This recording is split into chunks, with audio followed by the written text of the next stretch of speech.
You're watching the KOAM Morning News on Fox 14. Right now at 7, new teachers get a head start in McDonald County. The academy is helping first-time educators prepare for their classrooms. Also, autopsy results pending for a 9-month-old boy who died in Joplin. Police continue investigating Anthony Stapp's death at the Oxford Park Apartments. And we've got a few scattered showers and storms, mainly into northeast Oklahoma so far this morning. More possible this afternoon. We'll have a look at your forecast coming up.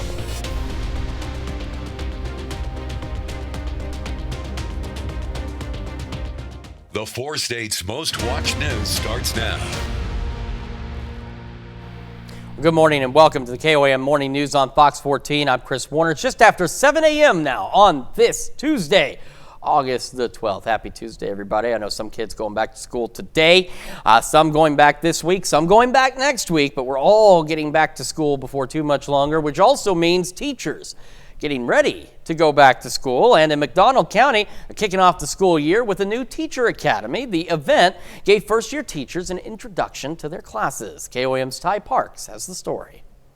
And our motto here is every child, every day, whatever it takes. That's our motto in McDonald County. And so we want teachers who have the heart for students and really will dig deep and help them in every way possible and prepare them to be able to go to the next grade level. McDonald County Schools is doing a new teacher academy where they show the first-year teachers the ropes of how to lead a classroom.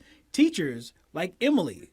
A little nervous, but I think, especially in McDonald County, I've got a lot of great mentorship programs and things like that, so I think they're going to really help aid me in a lot of great ways. All new teachers in the McDonald County school system from first grade all the way up to high school attend this class. Just setting the procedures right, really be intentional with it. I've got a running document currently that I'm trying to think of all the little things and just get really good effective with it. So. The class is designed to show them the day-to-day expectations they are not always taught in college. Well, I think some of the things that's left out maybe possibly in our university and college classes for teachers are the fact that your students maybe don't know how to line up properly. They don't know how to walk properly in a hallway. And so sometimes you're teaching them every little thing to prepare them for school life. And that helps us then when we get to classroom time and we're ready to teach them, they're ready to go. This was started so the new teachers will not feel so isolated in their positions. A better community, like a sense of that, who I can lean on for support and things like that. Also just setting that foundation right and just going with a positive mindset. In McDonald County, Ty Parks, KOAM News. All right, well, getting rid of first-time nerves is the primary goal for the class and starting the year off on the right foot. Classes start for McDonald County Schools 1 week from tomorrow on the 19th. And I know my kids in Joplin schools, they start a week from Wednesday on, well, that is tomorrow. They start on the 20th. So it's got to be a week from today. Then for McDonald County, you're starting on Tuesday because Joplin starts on Wednesday and Wednesday's the 20th. Haha. I've been wrong all morning long. That's not uncommon for me sometimes. You wake up, you think you know what something is, and then you find out you don't. And the good news is I do know about our weather. We've got some scattered showers and storms out there, at least for some of us this morning. We're going to start with our live look outside downtown Pittsburgh, where we've got really just straight up cloudy skies. And that's been courtesy of some showers that have been hanging around, but they have kind of fizzled out for the time being. You can see a little bit of sky there from our camera at 7th and Range Line in Joplin. And as we take a look at Skywatch Storm Tracker, the rain activity and thunderstorm activity has really just been confined at this point now into northeastern Oklahoma. We had a few showers outside of that, but this is where it is. So from Jay, just south of Grove, around the Grand Lake area, back toward Veneta, Chelsea, Newata, and Bartlesville, we've got some showers and some heavier rain out there. This little guy here by Howard, that is not an actual storm. And the way you know is, see how it doesn't move, it just kind of floats around there. Just a little radar bloop. Now this is real, but there's some question as to whether or not any of this activity it's developed well to our west will even survive into our area this morning. Now if it does, and based on its current southeasterly track, track. That's going to put it clipping Eureka, Fredonia, down toward Independence, Howard, Sedan. Again, if it even survives through here. Again, we have had some showers here and there flare up, and outside of that, the majority of us are dry for the time being. We also have some fog. Take a look. Very dense fog in between Independence and Sedan out there, parts of Montgomery and Chautauqua counties. We have really reduced visibilities almost everywhere out there, so make sure you slow down, give yourself time to get where you're going. Any showers and storms we have this morning should be done by about 8, 9 o'clock. We'll have a mix of partly to mostly cloudy skies from there through noon, and by about noon, we'll see new development along and north of US 54, rather, and we'll then have scattered storms across the area through about 8, 9 o'clock this evening. Not much expected, not nearly as much as what we saw the other day. Our temperatures this morning pretty seasonable as we're into the upper 60s and low 70s. We'll be making it up about the mid-70s by 9, low 80s by noon. Our highs today below normal as well, mid-80s. Again, with some of those scattered shower and thunderstorm chances between about noon and 8 as we head into the afternoon hours. Let's check your forecast. We'll have another look at that, plus our warm-up that's on the way here in just a moment. And switching to our top stories this morning, the Joplin Police Department announced the name of the infant at the center of a death investigation from last week. Frontier Forensics in Kansas City says it has completed the autopsy on the 9-month-old boy, Anthony Stapp. The investigation into Anthony's death began Thursday following a 911 call for unknown trouble at the Oxford Park Apartments in Joplin. When crews arrived, they discovered the unconscious baby who was not breathing.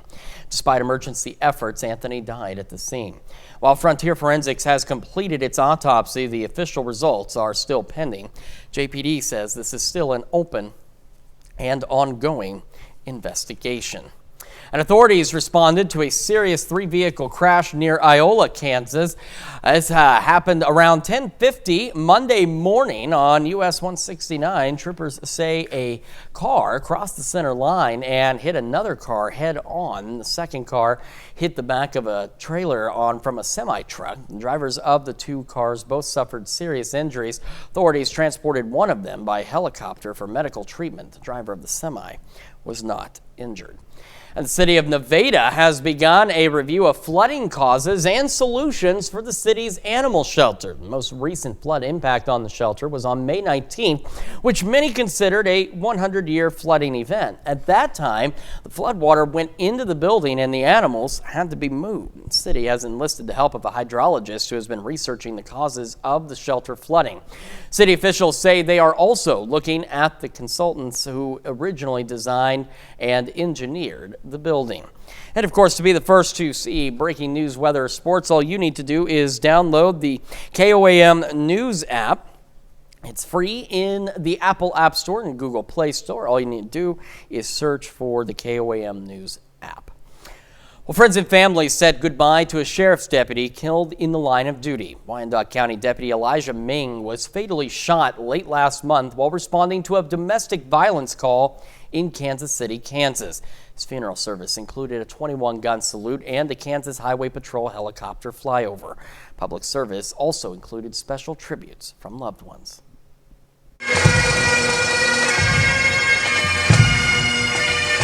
To the Ming family, thank you for sharing Elijah with us. We know the heavy burden that comes with loving someone in law enforcement. Elijah was more than just a fellow graduate. He was a light in our community, a man whose presence left a lasting impression on everyone privileged to know him.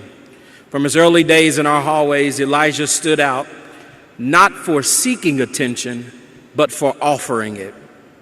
Always attentive, always kind, and always grounded in a quiet strength.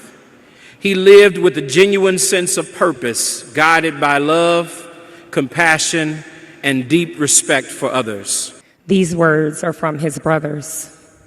He never strayed from his goal to be a great example to his younger brothers, both by blood and by choice. He loved to teach, to lead, but he was humble enough to defer to those he's respected. He was a protector, he was bold, he was confident, he was unshaken.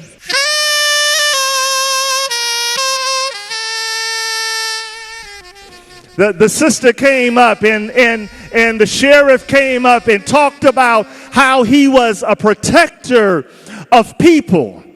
And protection is nothing but loyalty in action. Loyalty that steps in between danger and those you care about. Whenever danger was present, Elijah did not mind stepping in between danger and those he loved. While we recognize the missed birthdays, holidays, and other memories that will now not occur, we can never fully understand the hurt in your heart. A law enforcement procession also went through Kansas City before passing by the McDonald County Courthouse, where Ming's police cruiser and the memorial adorned the front lawn. Ming was buried in a private, family-only service. Let's look at our top stories coming up this half hour with Charlene Patton. She's going to show us, Elise a recipe for a dill dip. And after the break, a political battle is brewing after a judge denies the request to unseal the Epstein files. We'll have the latest from Washington. You're watching the KOAM Morning News on Fox 14. Time now is 7:11. We'll be right back. Well, welcome back to the KOAM Morning News on Fox 14. Jasmine Kyle from the SEK Humane Society with us this morning with an invitation that your puppy, and I'm sure you as well, will be very excited for. Something that started not long ago and has become a very big, very cool thing. Yeah, so this Wednesday, the City of Pittsburgh's Aquatic Center is holding their annual dog swim event, which is always one of our tenants' favorite events. So even though the Aquatic Center is closed for the season before they drain the pool, they will let the dogs come and swim in the pool before they drain it. So that is happening tomorrow night from 5:30 to 7:30. It's only $5 to let you and your dog in. Now you do have to bring your shot records. You got to make sure that everybody's up to date on shots. Of course. Now there's two different time sessions. So from 5:30 to 6:30, it's dogs 40 pounds and under. So that's for your small, your medium sizes. And then from 6:30 to 7:30, it's dogs over 40 pounds. So that's when the big boys get to come out. Your Labs, your Boxers, your German Shepherds. Last year we even had some Great Danes on site, which was really cool to see them swim. But the City of Pittsburgh's Aquatic Center holds that. Now, the SEK Humane Society will be there with a free pop-up booth. We'll be giving away some freebie items, kind of keeping an eye on things. And of course, some of our own tenants will be there on site. So they get to have a nice break from the shelter and come get to swim with the community. Yeah, and you were talking, when it heats up, you all have the pools on site, but nothing quite like a swim in a nice, big, deep pool where they can really get around and enjoy it. Yeah, so it's great for two reasons. So one, we just have these tiny, we have little kiddie pools, but there ain't nothing that beats a giant city pool. I'll tell you that. They get to just have a blast in that. And two, they get to see so many other residents in our community. So they get to see different dog breeds, they get to see different people. And of course, for us as staff, it's very lucky that during that night, we're blessed to see some of our past residents that have been adopted in their new families. So we get to see them and get to take pictures with them. And it's just, I think every year we cry a little bit, but it's so happy to see everybody in our community working together and just to see a beautiful pack lifestyle during that event where everybody's getting along and everybody's having a wonderful time. It certainly sounds like it. Of course, those who want more information or just kind of maybe, forgot those hours already, because I'm one of those folks, I forget very quickly. Where can they go? Is there something they can look up that'll remind them so they're ready? Yeah, so you can go to Pittsburgh's Parks and Recreation Department's Facebook site, the city's website, but again, it's tomorrow night, 5:30 to 7, 5:30 to 6:30, dogs 40 pounds and under, and then at 6:30 to 7:30, it's the big boys. So from 6:30 to 7:30. All right, and like you said, $5 to get in. Yeah, Not bad $5. at all. That's amazing. All right, Jasmine, thank you so much. And of course, if you're like me and you've already forgotten again all that information, it'll be on our website KOAMnewsnow.com a little later this morning. Jasmine, thanks again, Thank you. We will be right back. Welcome back to the KOAM Morning News, 7:19 this morning, and Here's a look at the fog tracker. We do have some patchy fog out there, some dense fog, western Montgomery County, eastern Chautauqua County out there. Independence just at 1.5 mile visibility. We have reduced visibilities across a good portion of the region this morning. So as you're traveling, do keep that in mind.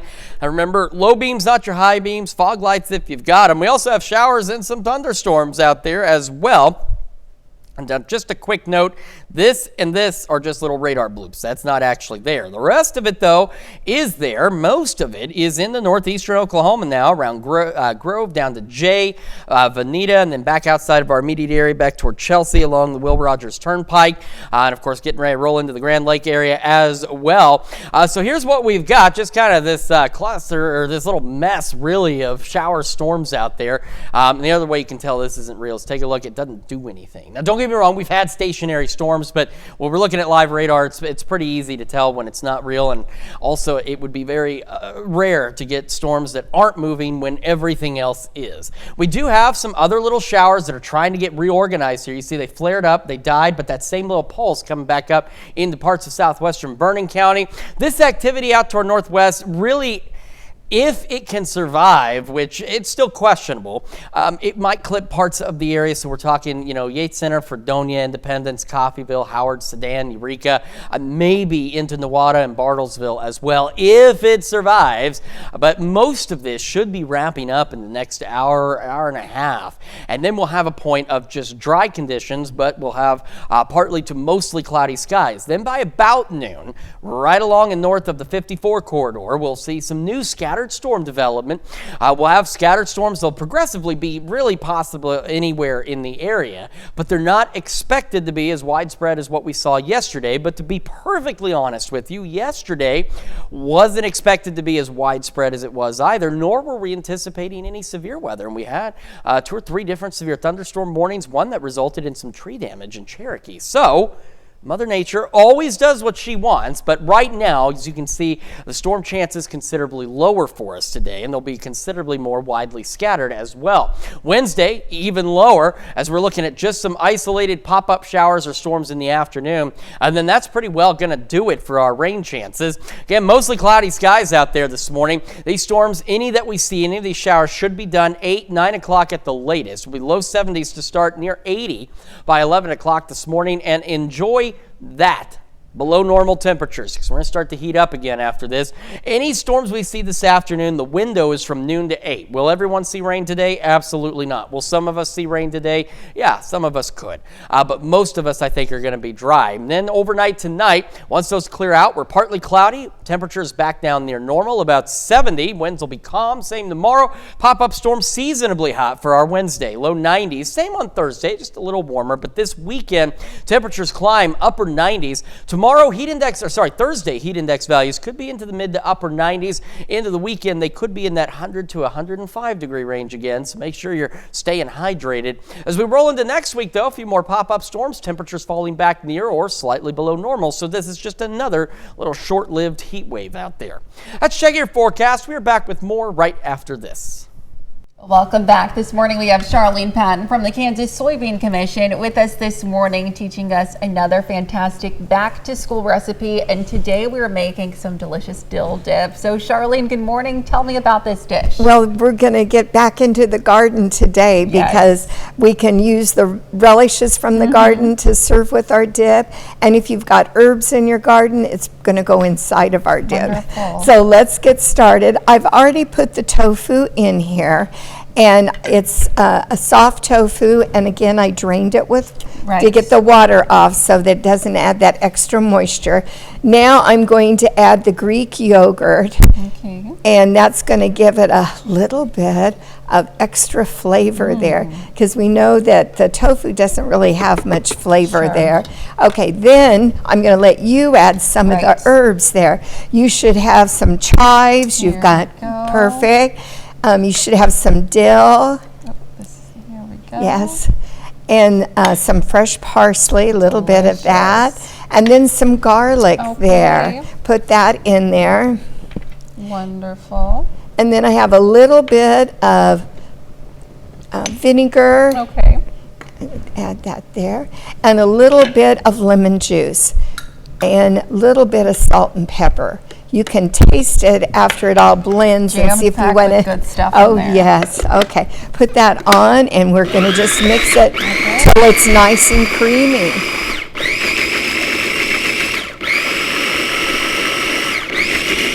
You know, we've been talking all summer about getting kids in the kitchen. Yes, we and have. this would be another great recipe for them to do, especially if they're a little older, where they maybe could start using a little bit of the Be great to appliances. teach that. So then let this refrigerate maybe for about 30 minutes to blend all those flavors. And then look at the display we have over here. Delicious. All kinds of fresh vegetables, and let the kids pick those vegetables. Even small children can use a blunt knife to cut some of the vegetables. And if they are helping to arrange those, my goodness, then they want to try it and see how they taste. I've also got some crackers there, and this would be a great snack after school. They're always hungry really when would they get be. home, and this would be a great snack to have. Nutrient dense too. Looks great. Now, Charlene, if people want to find this recipe or any of the other back to school recipes we're making this month, where can they do so? Okay, they should go to our website at kansassoybeans.org or call our 800 number 877-KS-SOYBEAN and ask for them to mail you all the August recipes. Yes, you'll sure want to do that. Well, Charlene, as always, thanks so much. Stick around. We'll be right back. The 4 states' most watched news starts now.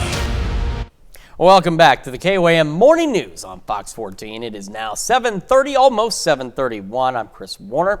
Well, a big back-to-school event at Pittsburgh's Lincoln Park was cut short due to rain. The Pittsburgh Police Department. Pittsburgh PD teamed up with Victory Life Church and the Pittsburgh Fire Department to host this annual event. It included a swim at the city pool, Kittyland rides, and food, all free of charge. Sponsors also gave away clothes, backpacks, and school supplies for students in kindergarten through first grade. Getting some basic school supplies just kind of helps to get that school year rolling right. And again, I think that one last fun hurrah is big for kids as well, just to kind of have that last little bit. Seeing kids reconnect maybe that haven't over the summer. Already seen several of those, connections, seeing friends from school, and just really helps them kind of ease in and get ready for the school year. Families who signed up and are still looking to get school supplies can go to or call Victory Life Church in Pittsburgh. Well, Carthage High School freshmen get an introduction to the upcoming school year with orientation. Newest Tigers teamed up with the CHS Link Crew. It's a group made up of trained upperclassmen leaders who were on hand to mentor the incoming freshmen. New students participated in campus tours, icebreaker activities, and team-building games. I think Carthage High School is so welcoming. We work really hard to just have the freshmen be just as important and appear to all of the seniors. I think we're really welcoming. Carthage schools will return to class next Monday.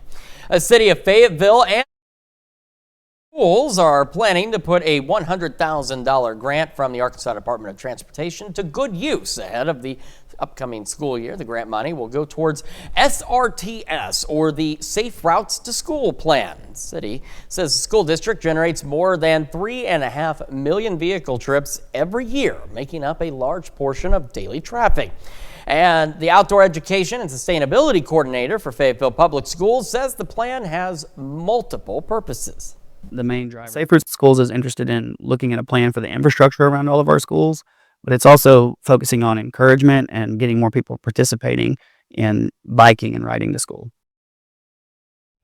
The plan looks at walking, biking, and rolling conditions at all 17 campuses and also surveys parents about what they want for their children. Keene also says encouraging students to walk or bike helps them learn more about their community and sustainability.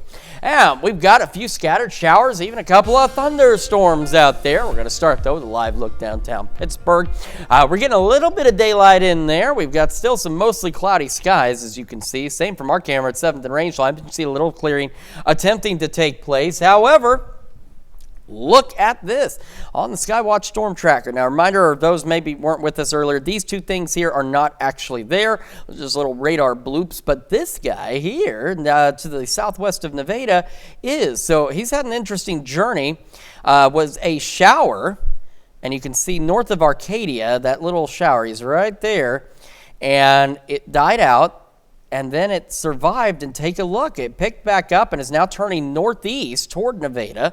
And then we've got some additional development taking place along that point and south into western Barton County. This activity by the Red Oak area also not there, and you can see how we know is it's simply not moving. And then we've got additional showers and maybe even a couple of rumbles of thunder into parts of Craig and Delaware counties around the Grand Lake area, stretching back toward Jay. We're also, of course, still watching this activity that's behind me here to the west.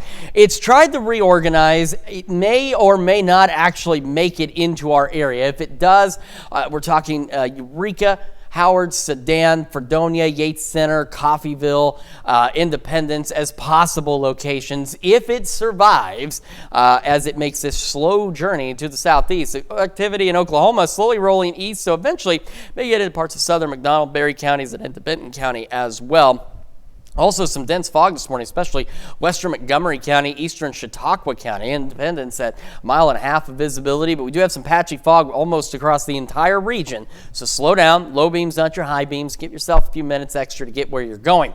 After this activity clears out, which the expectation again is still about 8, 9 o'clock, it should wrap up. We'll have a moment of just some dry conditions, partly mostly cloudy skies. By noon, along and north of 54, new scattered storms begin to develop. And then as we head through the afternoon and evening hours, they really could be just about anywhere from about noon to 8, noon to 9 at the latest before those clear out of the area as well. Quick look at our temperatures out here. Still pretty good, really close to normal. About 70 our average low, and we're upper 60s, low 70s. Some of us right at where we should be. We're going to be below average today, mid 70s by 9, low 80s by noon, mid 80s for our highs. Those scattered storm chances again from about noon to 8, noon to 9, with a west breeze at 5 to 10 miles an hour. Temperatures, however, will begin to increase as we head through the next few days, and we'll get another brief heat wave. We'll have a full look at that and your complete forecast in just a few more minutes. And of course, don't forget, you can be the first to know about the day's weather with the KOAM Skywatch weather app, and get severe weather updates sent straight to your phone free of charge. It's available in the Apple App Store and the Google Play Store. All you need to do is search for the KOAM Skywatch weather app. Very handy tool to have. And that's a look at our top news stories coming up this half hour on the KOAM Morning News. 34 merit badges and more than 100 hours of community service. How one Wisconsin scout overcame major challenges to reach scouting's highest honor. But before we head to break, we're going to take a live look at the Interstate Fair and Rodeo in Coffeyville. Time now 7:37. We'll be right back.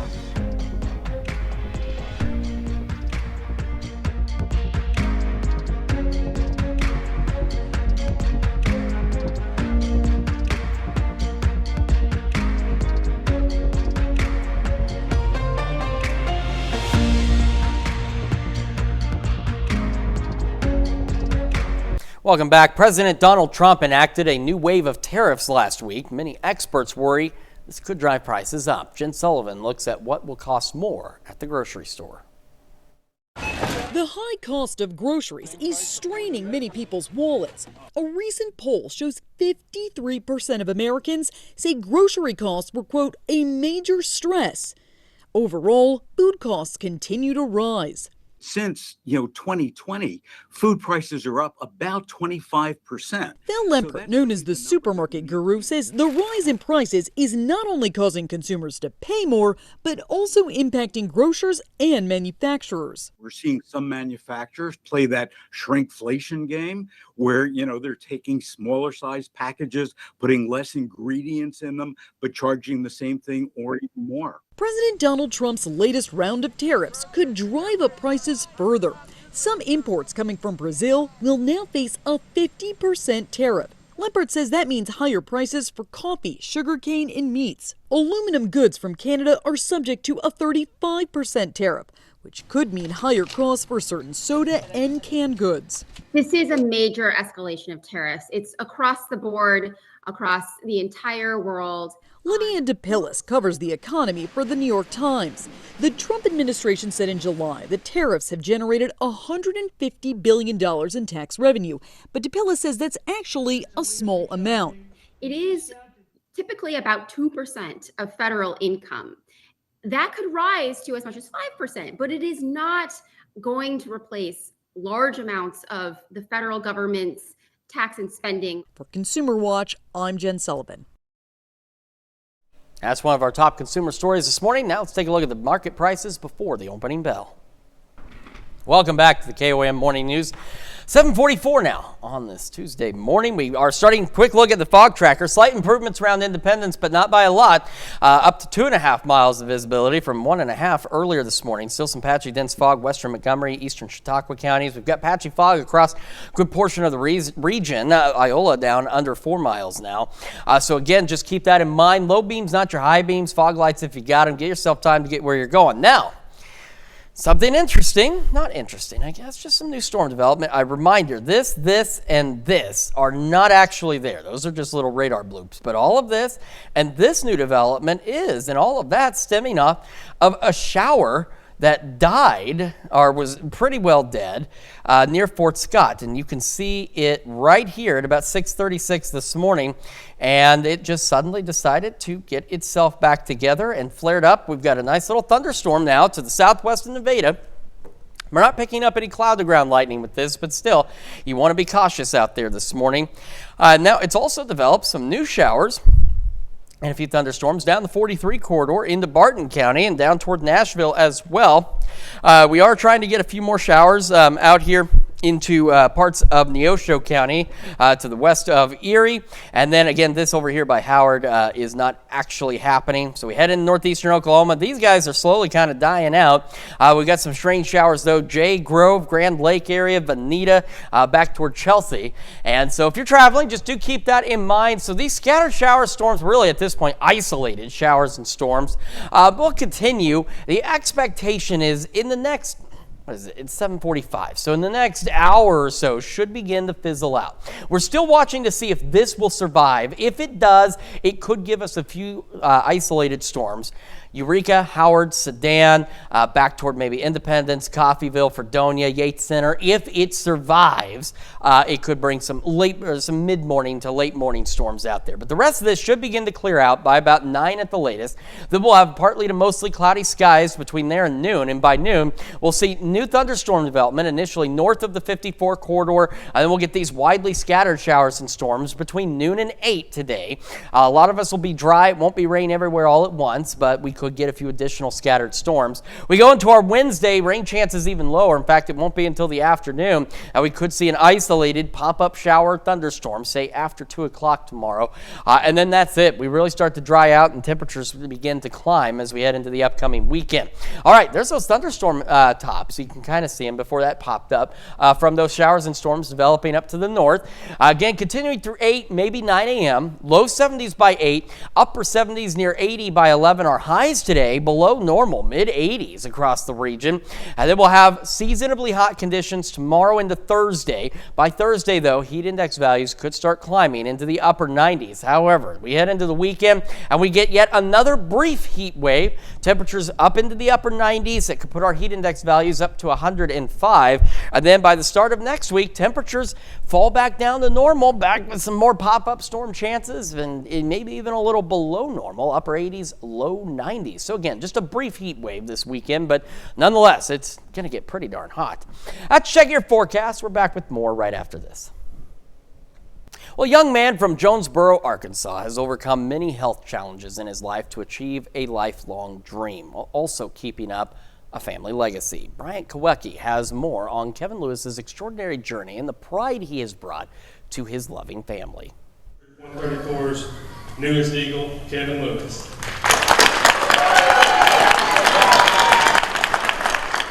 Well, this is not only a great personal achievement, it's a heroic achievement in our family, and everyone looks upon him. He's a very special child.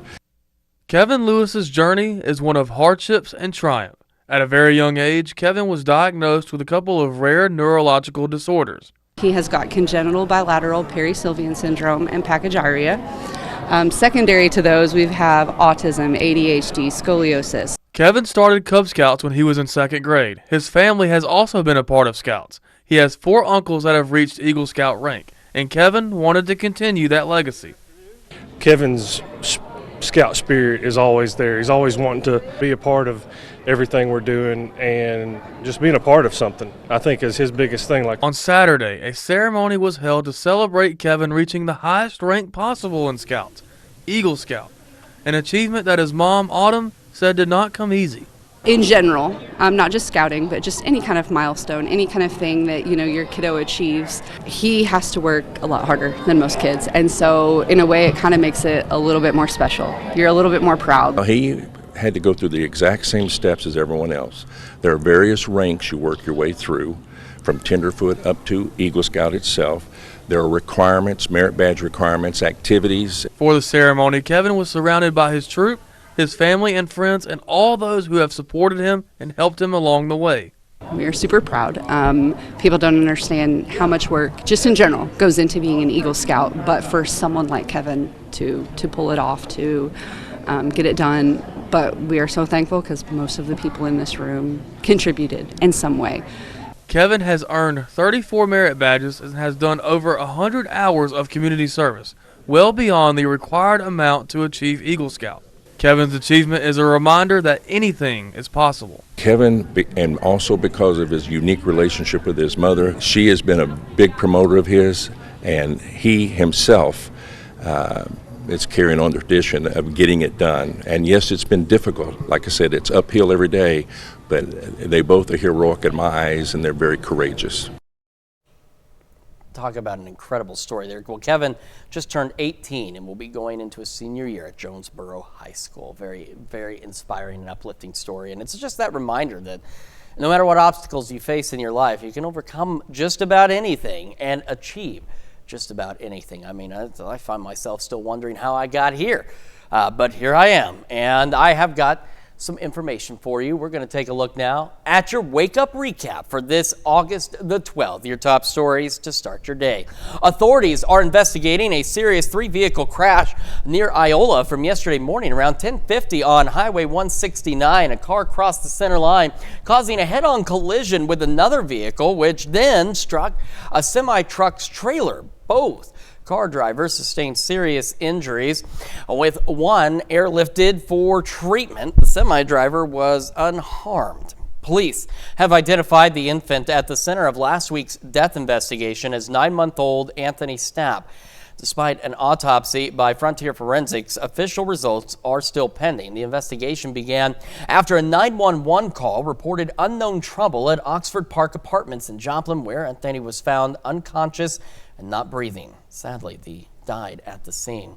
The investigation remains open and ongoing. And the city of Nevada is actively reviewing flood mitigation solutions for its animal shelter following a major flood on May 19th. The city has hired a hydrologist to investigate the causes and is scrutinizing the original building design and engineering. This proactive approach aims to prevent future incidents and ensure the safety of the animals. And that is a check of today's Wake Up Recap. Now we're going to take a look at your forecast for this Tuesday, August the 12th. Starting with the fog tracker, you can see we still have some patchy fog really across almost the entire area. Mount Vernon, Cassville, Bentonville, Fort Scott, the ones with some of the better visibilities out there, but everybody else not so much. That does include parts of western Montgomery and eastern Chautauqua counties where some of the denser fog is this morning. So again, low beams, not your high beams, fog lights if you've got them, and give yourself time to get where you're going. Okay, let's take a look at some of the changes here. Some of these scattered storms getting started for some of us a little later than expected, but still expected to be done by about 9 o'clock at the latest. We have this activity here. We have some remaining showers in Oklahoma. This and this and this are not actually there, and neither is this, but the rest of it is. And as we back this up just real quick, you can kind of see how activity in Oklahoma flared up and is now dying out, and now we've got that new activity that is flaring up from Vernon County into Barton County. So some heavier rains, a few rumbles of thunder from Nevada back down toward Liberal, just to the northwest of Lamar and north of 160. A few light showers around the Nashville area and to the northwest of Jasper or southeast of Minden Mines. And, of course, we go back out to some of the shower activity decaying slowly across parts of southern Craig County from Veneta back west, exiting the Grand Lake area, but still around Jay, and eventually trying to get in maybe parts of southern McDonald and northern Benton County. All of this, though, progressively should come to an end. The only thing that is a little uncertain at this point really is this activity here. It's still way off to our northwest, and you can see it's moving very slowly.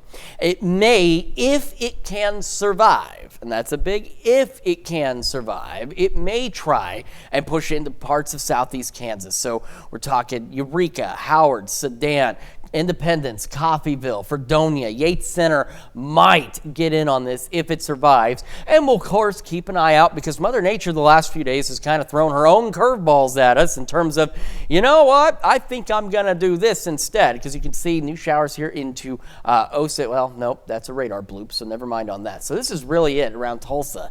And it might try and develop a little further north, not really expected to, but we'll watch all of it. Now, if this all goes as planned and begins to die out by about 9 this morning, we'll then have a mix of partly to mostly cloudy skies, and by noon we'll start to see new development of scattered showers and storms initially north of the 54 corridor and then eventually really anywhere. But these are going to be widely scattered, which means not nearly as much rain coverage as we had yesterday, but really anywhere we could get one of these scattered showers or storms from about noon to 8, maybe 9 p.m. at the latest today. We head into our Wednesday, and we are looking at partly cloudy skies, and again, into the afternoon, an isolated pop-up shower or thunderstorm will be possible across the region, but these are considerably more isolated than even what we're seeing right now. And then by Thursday, that's really about it for the end of our rain chances. All right, so storms may be continuing through 9, low 70s to start, upper 70s near 80 by 11 o'clock. Highs today below average, mid 80s, back to normal tomorrow and even Thursday. Heat index values Thursday, though, could get into the upper 90s. Another brief heat wave through the weekend where heat index values could reach 105. Either back to or even slightly below normal by next week. Well, August 12th is National Vinyl Record Day. Vinyl records are spinning back into style. CBS News reported in 2023 that vinyl record sales topped CDs for the first time in more than 30 years. The vinyl record, as we know it, was first introduced to music lovers in 1948 by Columbia Records and reigned king for music distribution until CD, digital downloads, and streaming took over. So certainly a lot of interesting things there. Thank you so much for joining us, though, this morning. We're back at noon with more news and weather. Have a great rest of your morning.